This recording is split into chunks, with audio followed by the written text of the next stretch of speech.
No, I love it. All right. Well, let's I had a couple of the running backs on the list, but we got to move on because we're already. I want to talk about one more real quick. And I'm sorry, let's talk about one last then. Let's do it. Yeah. Okay. So we're talking about the top 10 dynasty running backs, right?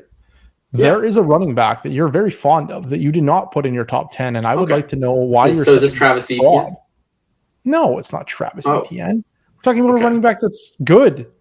I'm kidding. Travis Etienne's good, but a running back that you are obsessed with. Oh, Rhamondre Stevenson. Rhamondre Stevenson did not make your top 10 dynasty running backs, and I would like to know exactly how fraudulent you are. So honestly, I'm pretty fraudulent. Like I don't actually have that high of a share of Rhamondre Stevenson.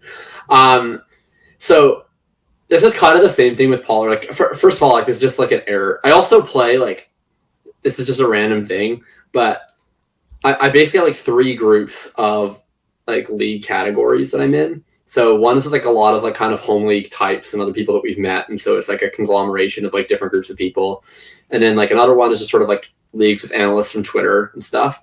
And then, and I would include like patron leagues and stuff within that. And then the other is like, I kind of just found this like group of like really obsessed dynasty folks that does a bunch of leagues together, but like half of them are from Boston.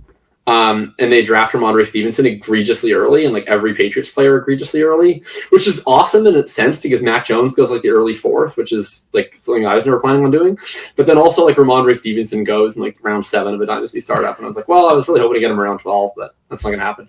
Anyway, I shouldn't blame them. I should take responsibility. I wish I had way more Rhamondre Stevenson, but I have always loved the player.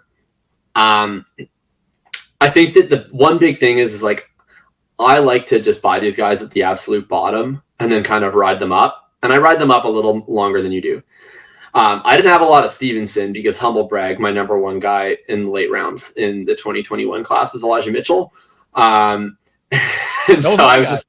was like always clicking the Mitchell button, which meant that I was only clicking the Stevenson button when I'd already clicked the Mitchell button and I still had another pick in the round to click the Stevenson button.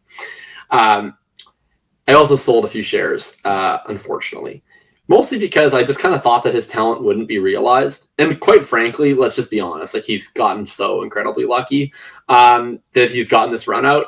Like, so I made Stevenson, for those that don't read me, please do. Fun article. I write an article every week called The Hitchhiker's Guide to Running Back. And the premise of the article is we stream running back plays based on late round picks and waiver wire picks and stuff each week. And before the season, I kicked off with, okay, this is my like roster of running backs. And I picked 6 running backs with round 9 ADP or later in redraft. And I was like, this is like my starting 6 backs. And then for the rest of the year, the only backs I can stream are these 6 and then players that are available on waivers. And Rhamondre was my first pick of those running backs. He was my round 9 selection in that fake hypothetical draft. And I wrote all these glowing things about how he was second in his class in yards per route run. And so even though he didn't run a lot of routes in college, he showed that ability, that he was used really creatively in the passing game last year, where he was running these Texas routes, he's running wheel routes, he was getting the type of usage that we don't see out of Damian Harris or that we don't see out of most of these plotting backs. And that skill set combined with him being an extremely efficient rusher at 231 pounds is just really rare. Like the only running back I could ever think of that reminded me of Rhamondre Stevenson just kept being Le'Veon Bell over and over again. Because I was like, who else has this unique blend of skill sets? It's just him and Bell. And then the issue was like Damian Harris, unfortunately, I think is also like a really good rusher. I don't care about him in fantasy because he catches like no passes ever, but he's like very talented and there's no reason to just not use him. And then they started doing all these Ty Montgomery shenanigans. And I was like, okay, well, if he's like kind of just like 1/3 of committee, then I want to get exposure, but I'm not going to get massively overexposed. So that's my mea culpa there. That being said, still rooting for the player, and I have him in this column. Week 1, he plays 25% of the snaps. He runs literally 5 routes, and I was like, wow, I look like the biggest idiot on the planet for spending the last 2 months like hyping this guy. And he ran 5 routes, like. And I was like, this guy's this pass catching guy. He runs 5 routes, moron. And then, anyway, Ty Montgomery goes on IR, and I wrote this like whimsical statement about paths and woods and how like the easiest one isn't always the first one that it finds, whatever. And then, sure enough, you know, he gets the full pass catching role next to Harris. He's been playing like 60% of the snaps. To Harris is 40% of the snaps since Ty Montgomery goes on IR, killing it in pass pro. He's playing all the pass downs, playing the full 2-minute drill, and he's splitting the rushing like 50-50. which is a pretty good role. It's like the Kareem Hunt role with a little bit more rushing. And he was pretty much just an RB2 for the last three weeks. And then Harris pulls a hamstring, and they literally only have Stevenson. So he plays every single snap for the rest of the game. He plays 90% of the snaps total, 27 touches. He has 184 total yards, I believe. Somehow no touchdown. And he looks phenomenal. Sorry, 175 total yards? Yeah, on 2 receptions, by the way. Okay. Well, I think they threw 2 passes the entire game, so that's probably that's 100% target. Both to him then, because 2 targets. Yeah.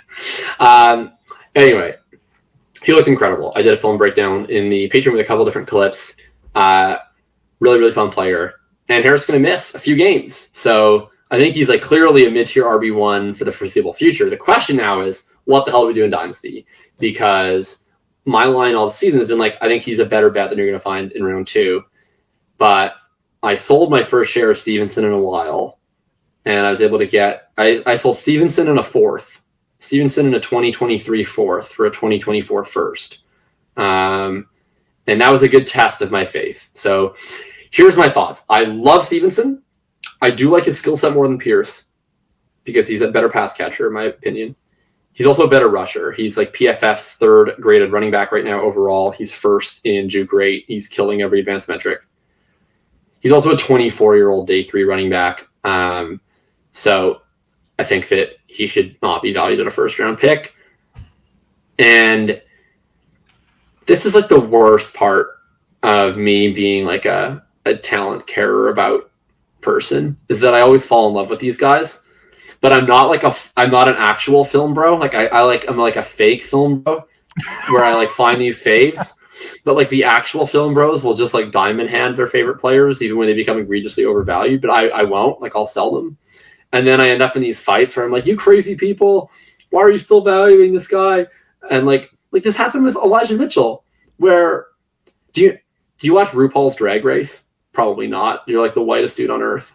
The straightest, whitest dude in the don't planet. really watch television, so I definitely don't. Okay, so for the RuPaul's Drag Race fans in the house, that's true. For the RuPaul's Drag Race fans in the house, I believe her name, the queen's name, is Scarlet Envy, and there's this like viral clip where the queen goes, I want to say she, I think that's the correct term, but like it's anyway, and it's like, am I the villain? I'm not the villain. Am I? Am I the drama?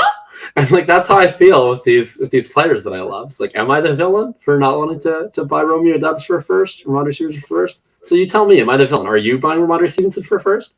Hell no, absolutely not. The Bat Lab always does this. Like he's one of the patrons, one of my favorite patrons. Yeah.